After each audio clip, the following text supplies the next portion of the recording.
হিসেবে সৃষ্টি করেছেন কেন? তার প্রয়োজন কি? ভালো, ঈশ্বর কেন মানুষ হিসেবে সৃষ্টি করেছেন? আচ্ছা, এটা খুব ভালো প্রশ্ন। ঈশ্বর কেন আমাদের মানুষ হিসেবে সৃষ্টি করেছেন আমি আরেকটা দৃষ্টিভঙ্গি থেকে বলছি। আপনারা দেখবেন আল্লাহ পবিত্র কোরআনে বলেছেন যে আল্লাহ যখন জিজ্ঞেস করলেন কারা মানুষ হিসেবে পৃথিবীতে আসতে চায়, তখন পাহাড় পর্বতেরা সবাই বলেছিল না, কিন্তু মানুষ অজ্ঞতায় সে বলল হ্যাঁ আমি মানুষ হিসেবে আসতে চাই।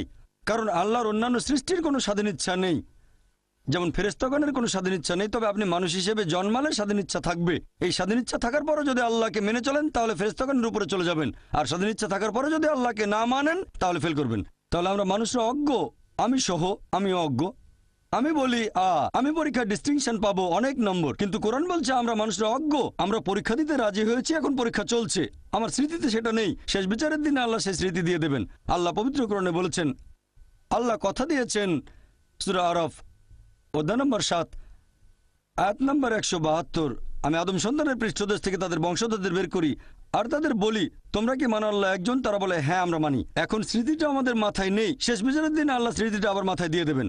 আমরা অজ্ঞ বোকা, তাই বলেছিলাম আমরা পরীক্ষা দিতে রাজি আছি। ধরেন কেউ এমবিবিএস পরীক্ষা দেওয়ার ইচ্ছা করলো, টিচারও বললেন দাও, সে মেডিকেল কলেজে অ্যাডমিশন পেলে সমস্যা নেই, পরীক্ষা দেবে, যদি ফেল করে সেটা তার সমস্যা, যদি পাস করে তার সুবিধা।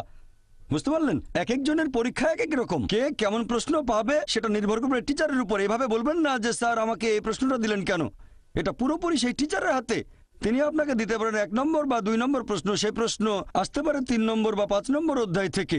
একইভাবে আল্লাহ সুবহানাহু ওয়া তাআলা এক একজন মানুষকে এক একভাবে পরীক্ষায় ফেলেন। কিছু মানুষকে বানান তিনি ধনী, কিছু মানুষকে বানান গরিব, কিছু মানুষ স্বাস্থ্যবান, কিছু মানুষ অসুস্থ। তবে আল্লাহ তাআলা যার যেভাবে পরীক্ষা নেবেন সেভাবেই তার বিচার করবেন। যদি পরীক্ষাটা কঠিন হয়ে থাকে তাহলে টিচার খাতা দেখবেন ছাড় দিয়ে, আর যদি পরীক্ষা সোজা হয় টিচার তাহলে খাতা দেখবেন করা হয়ে।